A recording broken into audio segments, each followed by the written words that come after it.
Assalamualaikum warahmatullahi wabarakatuh. Perkenalkan, nama saya Muhammad Dimas Akbar Nugraha, NIM 1903057. Saya akan menjelaskan tentang cerebral palsy. Yang pertama yaitu definisi dari cerebral palsy jenis atetoid ini. Letak kelainannya terdapat pada basal ganglia atau extrapyramidal tract yang berfungsi utama mengendalikan pada gerak yang timbul. Terus yang kedua yaitu saya akan menjelaskan dari prevalensi cerebral palsy. Prevalensi di Indonesia, prevalensi penderita cerebral palsy diperkirakan sekitar 1-5 per 1000 kelahiran hidup. Laki-laki lebih banyak daripada perempuan. Etiologi penyebab CP dapat dibagi menjadi 3 bagian, yaitu prenatal, natal, dan postnatal. Prenatal penyebabnya adalah infeksi terjadinya dalam masa kandungan, menyebabkan kelainan pada janin, misalnya lues, toksoplasmosis, rubella, dan penyakit inklusi sitomegalik. Kemudian yang natal yaitu anoksia atau hipoksia, penyebab yang terbanyak ditemukan dalam masa perinatal ialah brain injury. Kemudian yang bagian postnatal, setiap kerusakan pada jaringan otak yang mengganggu perkembangan dapat menyebabkan cerebral palsy, misalnya pada trauma capitis, meningitis, ensefalitis, dan luka parut pada otak pasca operasi. Faktor risikonya adalah prematuritas. Bayi prematur mempunyai kemungkinan menderita pendarahan otak lebih banyak dibanding bayi lahir normal. Kemudian patofisiologi brain injury pada fase natal menyebabkan terjadinya anoksia atau hipoksia. Pendarahan otak di ruang subdural dapat menekan korteks cerebri sehingga timbul kelumpuhan spatis. Meningitis purulenta pada masa bayi, bila terlambat atau tidak tepat pengobatannya akan mengakibatkan gejala sisa berupa cerebral palsy. Kemudian patomekanik cerebral palsy merupakan suatu keadaan di mana terjadinya kelumpuhan otak yang menghambat tumbuh kembang anak. Kerusakan otak tersebut mempengaruhi sistem dan penyebab anak mempunyai koordinasi yang buruk, keseimbangan yang buruk, dan pola-pola gerakan yang abnormal. Halo Bu, selamat siang. Selamat siang Bu. Ini dengan Ibu siapa ya? Leni. Bu Leni. Iya. Ibu Leni umurnya berapa? 25. 25 tahun. Jadi keluhan apa ya Bu sehingga Ibu datang ke sini? Iya, ini anak saya Bu. Kadang tuh tangannya bergerak-gerak sendiri, kadang nggak normal gitu. Sama kadang kalau nutup mata tuh yang satu, yang sebelah nggak nutup rapat gitu Bu. Sama kadang tuh air liurnya berlebih karena susah nutup mulutnya gitu. Anaknya usia berapa ya Bu? Ini baru 7 bulan. Baru 7 bulan. Boleh minjem ininya adiknya? Ini namanya siapa ya Bu? Ini Carla. Carla. Saya periksa dulu ya. Iya.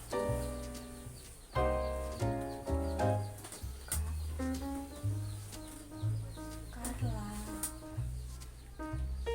Ini saya ada pemeriksaan untuk tonus otot supaya mengecek ininya. Lalu saya akan mengukur menggunakan ini untuk mengukur pergerakan apanya, lingkup gerak sendinya ini.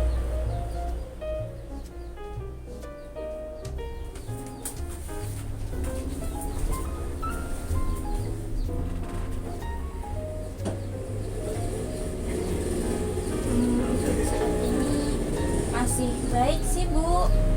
Anaknya, halo.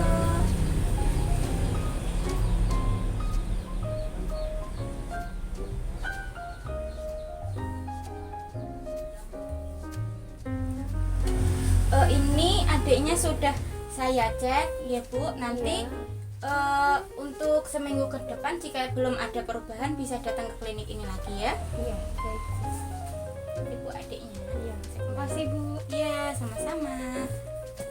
Kelima, bagian EBP. Cerebral palsy atetoid adalah suatu gangguan perkembangan gerak non-postural akibat kerusakan saraf otak yang non-progresif dan terjadi masa perkembangan saraf otak, yaitu di masa kehamilan, persalinan, dan keterbatasan aktivitas dan gangguan motorik. Kasus cerebral palsy atetoid ini sering disertai oleh gangguan sensori kognitif, persepsi, komunikasi, kesulitan belajar, gangguan sosialisasi, kejang, dan masalah muskuloskeletal. Jadi si anak ini mengalami CP atetoid atau cerebral palsy atetoid. Nah, 10% dari anak-anak yang mengalami cerebral palsy ini disebabkan oleh adanya kerusakan pada otak kecilnya, otak kecil atau ganglia basalnya. Nah, daerah otak kecil itu yang bertanggung jawab untuk memproses sinyal yang memungkinkan terkoordinasinya gerakan dan menjaga postur tubuh, sehingga apabila adanya kerusakan pada otak kecil tersebut maka akan menyebabkan terganggunya fungsi koordinasi pada tubuh si anak. Nah, seperti itu.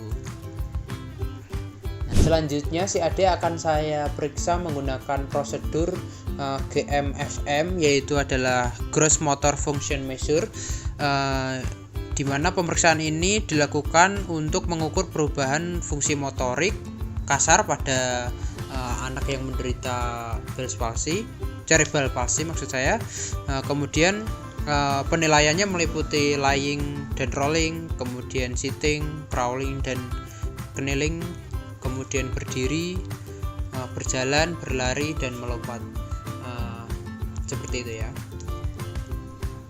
Kemudian saya lihat dari pemeriksaan penunjangnya, hasil dari CT scan dan juga MRI menunjukkan adanya kelainan pada ganglia basalis, kemudian kelainan muscle tone, kemudian adanya deformitas muskuloskeletal akibat involunteer movement, kemudian adanya kelainan kekuatan otot. Kemudian untuk diagnosa fisioterapinya Bu, jadi pada anak yang menderita CP atetoid ini mengalami kelemahan pada otot-otot kaki atau otot-otot tungkai, dan juga tangannya mengalami kelemahan juga yang disebut dengan atrofi. Kemudian untuk gerak motorik halusnya juga terlihat tidak terkontrol dan pergerakannya itu perlahan seperti itu. Atrofi ini juga mengenai pada otot-otot wajah dan juga lidah, sehingga anak mengeluarkan air liur seperti itu. Kemudian aktivitasnya si anak juga terdapat spastisitas sehingga mengalami abnormalitas postur dan permasalahan keseimbangan. Jadi menyulitkan si anak dalam berdiri, kemudian merangkak dan juga duduk. Kemudian untuk partisipasinya, karena si anak itu mengalami permasalahan seperti tidak bisa duduk, seperti tidak bisa berdiri dan juga merangkak, maka akan sangat mengganggu si anak dalam berpartisipasi di semasa usianya. Contohnya seperti bermain dengan teman sebayanya seperti itu. Selanjutnya yaitu intervensi. Untuk yang pertama yaitu mengurangi tone muscle dengan teknik inhibisi dan fasilitasi untuk mengoptimalisasi fungsi dan peningkatan kontrol postural dan gerakan selektif. Untuk yang kedua yaitu diharapkan dapat mengontrol involunteer movement dan ketegangan otot. Yang ketiga yaitu diharapkan dapat mencegah deformitas muskuloskeletal akibat involuntary movement. Dan yang keempat yaitu diharapkan dapat berdiri dengan berpegangan tangan atau lepas tangan. Yang kelima yaitu diharapkan dapat berjalan dengan mandiri dengan bantuan AFO. Dan yang keenam yaitu diharapkan dapat ambulansi secara mandiri. Untuk kontekstual faktor target itu untuk personal yaitu edukasi ke pasien berupa memberikan pemahaman terkait emosi pasien dan diajarkan agar lebih bersabar. Untuk lingkungannya, edukasi kepada keluarga pasien agar dapat mengatur kondisi sekitar pasien agar tercapai target partisipasi atau aktivitas. Selanjutnya yaitu evaluasi periodik berdasarkan hasil pemeriksaan, derajat spastisitas dan kemampuan fungsional yang diukur dengan Ashworth Scale dan GMFM tidak mengalami peningkatan maupun penurunan dari T awal hingga T akhir. Terlihat bahwa setelah dilakukan 6 kali terapi selama 30 hari belum mengalami perubahan ke arah yang lebih baik.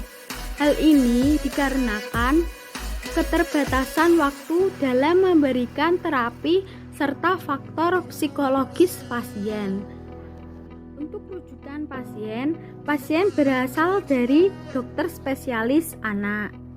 Yang selanjutnya yaitu dokumentasi untuk aktivitas. Yang pertama, pasien kesulitan untuk duduk. Yang kedua, pasien kesulitan berdiri. Yang ketiga, pasien kesulitan berjalan. Untuk partisipasi, pasien tidak dapat bermain dengan teman sebayanya. Untuk impairment, adanya gangguan keseimbangan. Dan selanjutnya yaitu dokumentasi. Untuk yang pertama yaitu ada aktivitas. Yang pertama, pasien kesulitan untuk duduk. Yang kedua, pasien kesulitan berdiri. Dan yang ketiga, pasien kesulitan berjalan. Yang kedua yaitu partisipasi. Yang pertama, pasien tidak dapat bermain dengan teman sebayanya. Yang ketiga yaitu impairment. Yang pertama, adanya gangguan keseimbangan dan koordinasi. Dan yang kedua, adanya gerakan tidak terkontrol pada kedua anggota gerak atas dan bawah. Dan yang ketiga yaitu adanya peningkatan tonus otot dengan Ashworth nilai 2. Dan yang keempat yaitu adanya deformitas muskuloskeletal.